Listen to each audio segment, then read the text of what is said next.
दो बैलों की कथा। मुंशी प्रेमचंद की कहानी। एक बार एक गांव में झूरी नाम का एक किसान रहता था। उसके दो बैल थे, हीरा और मोती। दोनों ही बैल हट्टे कट्टे व बलशाली थे।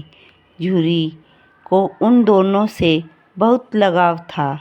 दोनों बैल भी झूरी को बहुत पसंद करते थे। हीरा और मोती का आपस में इतना लगाव था कि यदि कभी एक खाना न खाए तो दूसरा भी घास को मुंह तक नहीं लगाता था। एक दिन की बात है, झूरी ने की पत्नी का भाई गाय दोनों बैलों को अपने साथ ले गया। दोनों बैल एक बात से हैरान थे कि उन्हें गया के हवाले क्यों किया गया। शाम होने तक दोनों नए घर व नए लोगों के बीच में थे, लेकिन उन्हें वहाँ सब बेगाना लग रहा था। रात को जब सभी सो रहे थे तो दोनों रस्सी तोड़कर झूरी के यहाँ भाग खड़े हुए। सुबह सवेरे ही जब झूरी ने उन्हें अपने यहाँ देखा तो दौड़कर गले से लगा लिया। ये सब देखकर झूरी की पत्नी बिल्कुल खुश नहीं थी। उसने दोनों को खूब खरी खोटी सुनाई और यह निश्चय किया कि दोनों को खाने में केवल सूखा भूसा ही मिलेगा। अगले दिन गया फिर आकर दोनों बैलों को अपने साथ ले गया। पिछले कल की घटना से बेहद क्रोधित था, इसलिए उसने वह भी दोनों को खाने के लिए सूखा भूसा ही दिया। किसी तरह रात कटी और सुबह दोनों को हल जोतने के लिए खेतों में ले जाया गया। हालांकि दोनों ने जैसे एक कदम भी न उठाने की कसम खा रखी थी। दोनों की खूब पिटाई हुई। रात को खाने में फिर भूसा मिला। दोनों निराश खड़े थे कि तभी वहाँ एक छोटी सी लड़की आई और दोनों को एक एक रोटी खिलाकर चली गई। एक एक रोटी से दोनों का पेट तो नहीं भरा, लेकिन उसके दिल को सुकून जरूर मिल गया था। पता चला कि उस लड़की की सगी माँ के मरने के बाद वह सौतेली माँ के पास रहती थी। उसकी सौतेली माँ उसे मारती रहती थी। शायद यही वजह थी कि उसे बैलों के लिए अपनापन था। दोनों उस छोटी लड़की के बारे में सोचकर चुपचाप अपना समय बिताने लगे। एक रात दोनों ने सलाह करी कि वे दोनों गले में बंधी रस्सी को चबा कर तोड़ देंगे और वहाँ से भाग जाएंगे।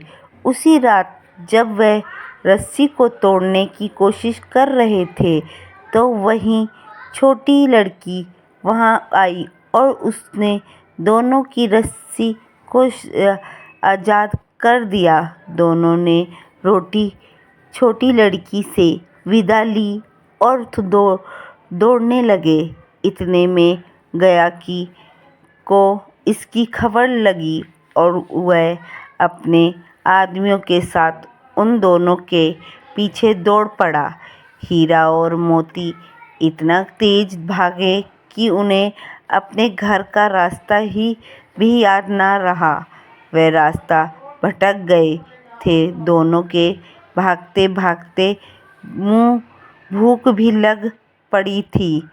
रास्ते में मटर का एक खेत था। दोनों ने वहाँ जाकर जमकर मटर खाई। अभी दोनों खेत में चर ही रहे थे कि वहाँ एक सांड आ धमका। दोनों ने हिम्मत कर कर उसे वहाँ से खदेड़ दिया। इतने में मटर के खेत में सेवक हाथों में डंडा लिए आ पहुँचे। हीरा के पास भागने का मौका था, लेकिन वह उससे देखा ही सेवकों ने मोती को पकड़ लिया है तो वह लौट गया। दोनों बैलों को पकड़कर मवेशी खाने में बंद कर दिया गया। उस मवेशी खाने में बहुत से जानवर कैद थे। वहाँ कई बकरियाँ, घोड़े, भैंस, गधे बंधे थे, लेकिन किसी को भी खाने को कुछ नहीं दिया जाता था। इस वजह से सभी जानवर कमजोरी के कारण जमीन पर बेजान पड़े हुए थे। जब पूरा दिन बीत जाने पर भी खाने को कुछ न मिला तो हीरा के सर का बांध टूट गया। उसने बड़े की कच्ची दीवार पर जोर से अपने सींग गड़ा दिए। इससे मिट्टी का एक टुकड़ा निकल गया। ये देखकर हीरा को हिम्मत मिली और वह दौड़कर अपने सींगों से दीवार की मिट्टी गिराने लगा। तभी मवेशी खाने का चौकीदार हाथ में लालटेन लिए जानवरों की हाजिरी लगाने आ गया। हीरा की करतूत देखकर उसने उसी डंडे से पिटाई शुरू कर दी और उसे मोटी रस्सी से बांधकर वहाँ से चला गया। हीरा ने मोती से कहा, आज अगर ये दीवार गिर जाती तो वह यहाँ बंधे हुए कितने ही जानवर आज़ाद हो जाते। यदि ये थोड़े दिन और यहाँ रुके तो कमजोरी में इतना मरना निश्चित है।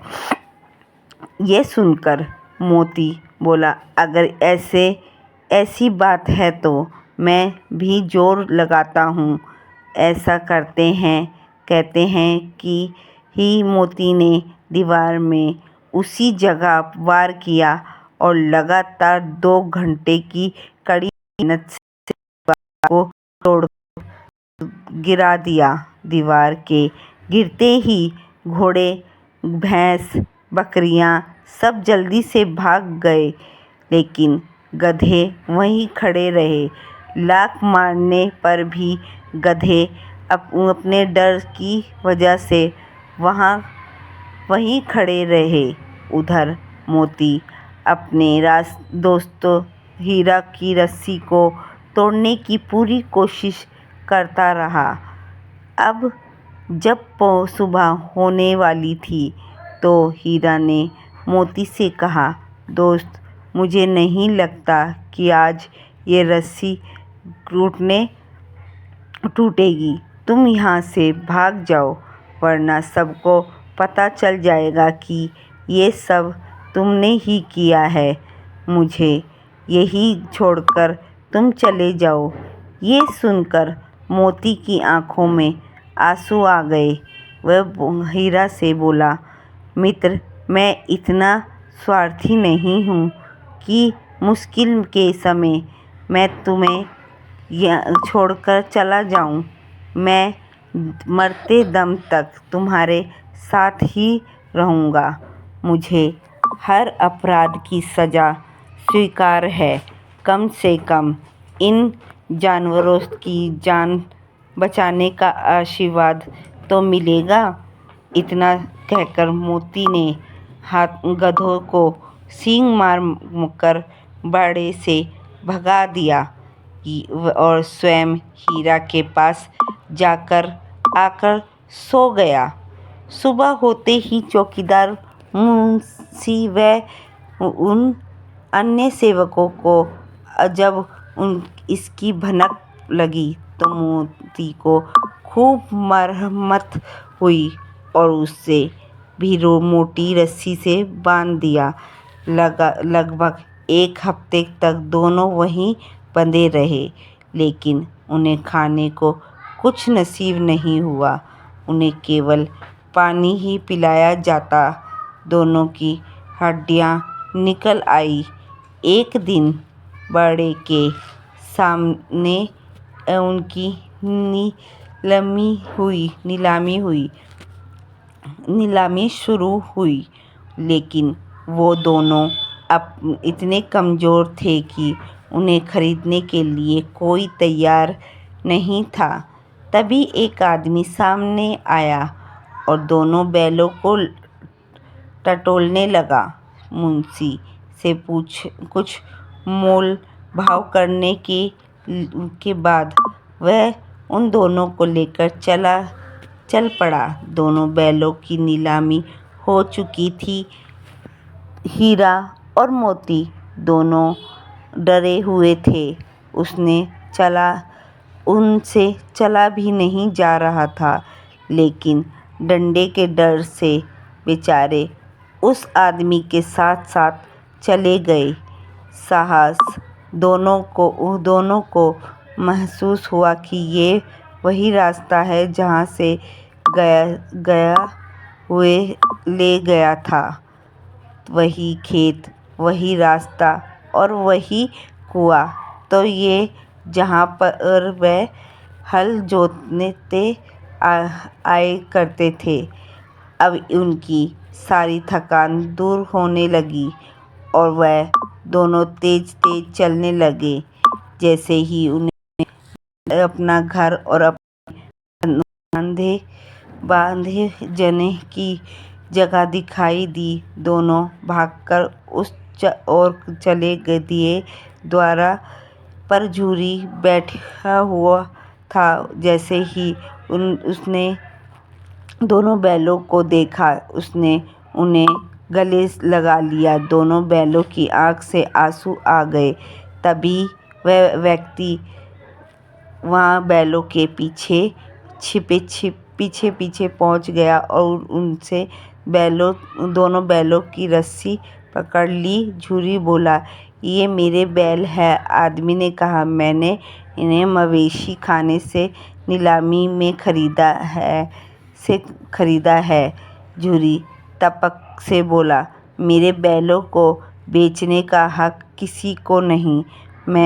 अगर मैं इन्हें बेचूंगा तभी ये बिकेंगे। आदमी ने जवाब दिया, मैं थाने में जाकर रिपोर्ट दर्ज करवाता हूँ। झूरी बोला, ये मेरे बैल हैं। इसका सबसे बड़ा सबूत है कि ये मेरे द्वार में खड़े हैं। फिर उस आदमी ने देखा न ताव बैलों को अपनी ओर खींचने लगा। तब दोनों बैलों ने भी उसे अपने सींग से खदेड़ दिया और गांव से दूर भगा दिया। इतनी देर में दोनों बैलों के लिए भूस, दाना और चारा भर दिया गया। हीरा और मोती दोनों मिलकर चारा खाने लगे। झूरी साथ में खड़ा उन्हें सहला रहा था। तभी झूरी की पत्नी भी अंदर से आई और उन्हें दोनों बैलों के माथे चूम लिए और खूब प्यार दिया। इस कहानी से हमें 2 बातें सीखने को मिलती है। पहली ये कि हमें अपनी स्वाधीनता के लिए अपने अंतिम समय तक संघर्ष करना चाहिए। दूसरी सीख ये मिलती है कि हमारे जीवन में चाहे कितनी भी मुश्किल क्यों ना आए, लेकिन सच्चे दोस्त हमेशा साथ निभाते हैं।